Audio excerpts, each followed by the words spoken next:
With our Dark Souls 1 playthrough completed, we start Dark Souls 2, a game that feels completely different to Dark Souls 1. I'm aware some people dislike this game for being different, but some of you think this game is great. I hope you're doing well, and let's begin this game. I want to know how FromSoft makes these introductions great. They look very stunning and almost look lifelike. I don't know how they do it, but it's incredible to look at. We start in Athens Betwixt and walk over to a house full of ladies who just laughed most of the time. I recalled my name and started to create my character. The classes in this game are very different to Dark Souls 1. The knight class doesn't look like a knight, and what's the deal with explorer? I chose the swordsman class, and for my gift, I went with probably the best one, healing wares. With my class created, I opened the chest in the attic of the house to get a human effigy and reached the magnificent hub area, Majula, which I find Majula to be the best hub area. It's visually pleasing, and you can go to multiple areas, similar to Firelink Shrine. I got the SS flask,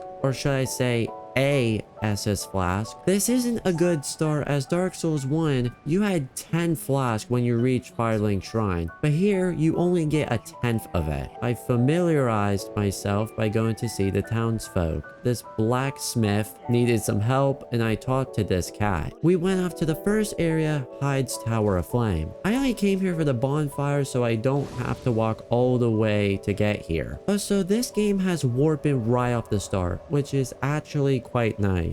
We go to the actual first area, Forest of the Fallen Giants. What more do I have to say? The enemies are very easy, and I looted a couple of items. You also drink flask very slowly in this game, but we'll get back to this later. Another thing, look at the dexterity requirement on this weapon. You only need 1 dexterity for this weapon, which is kind of odd to me. At least this game allows you to go up ladders like your life depends on it. One of the few things this game is better at. I took care of all the enemies and went to defeat more enemies and light another bonfire. I tried doing that trick with throwing a bomb at this wall to open the shortcut early, but I guess I didn't do it correctly. I proceeded to get the shortcut the normal way and went back to the Tower of Flame because the Dragonrider needed me to help him with swimming. Being the kind person I was, I made this jump and reached the Dragonrider. I told him to first take a few steps into the water, but I guess he drowned. He should find something other than swimming. I talked to this lady and went back to the Majula to level up. Something I want to mention is ADP, or adaptability. Adaptability is a stat that affects your rolls. The more ADP or adaptability, the better your rolls. Also, even if you don't level up health, you still get a little bit of health from other stats, which is different than other Souls games. I purchased 2 pieces of the Elite Knight set and went back to the Forest of the Fallen Giants. I explored some more of the area to almost get hit by this boulder and talked to this guy who really liked maps. Majula also had a map as well, but I wonder if this is the map of the whole game. If you know, leave a comment below and consider subscribing to the channel. We are very close to 100 subscribers, and it will help me to ensure you won't miss any content posted on the channel. I did get into a sticky spot with some of the enemies here, but I just took my time and picked off one by one. I also did this for one of the spear people here. The other one ignored me, and what is with enemies just ignoring you? It's probably an AI thing. Anyways, we reached the last giant, and this boss wasn't bad at all. I picked up the hand axe earlier, so we will be using it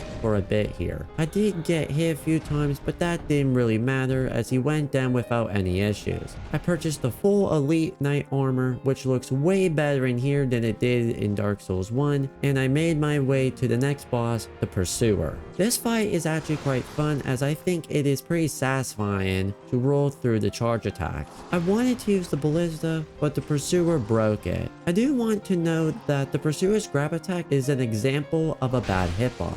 However, of the 3 times he did it, I avoided all of them. I tried using the second ballista just for it to be destroyed again. I really took my time with this fight as I didn't want to risk anything. After a long battle, the Pursuer does one last charge attack and I achieved victory. I I paid a visit to the Lost Bastille and proceeded to get exploded by this enemy hidden in this barrel. I rolled this barrel to get this bonfire and talked to this blacksmith, which he has our first weapon of the playthrough, the Uchi Katana. I just wanted to see what attacks it had until I had enough to bring it to +6. Afterwards, I warped back to Majula and called it there. This game is definitely different than Dark Souls 1. Mostly the mechanics are very different, but the thing is, a game being different isn't a bad thing. I think this game is a bit overhated and should get some more love than hate. Anyways, I hope you enjoyed this video and leave a like if you did. It makes a big difference so others can see this too. I hope everyone has a wonderful and safe day, and I'll see you in the next video.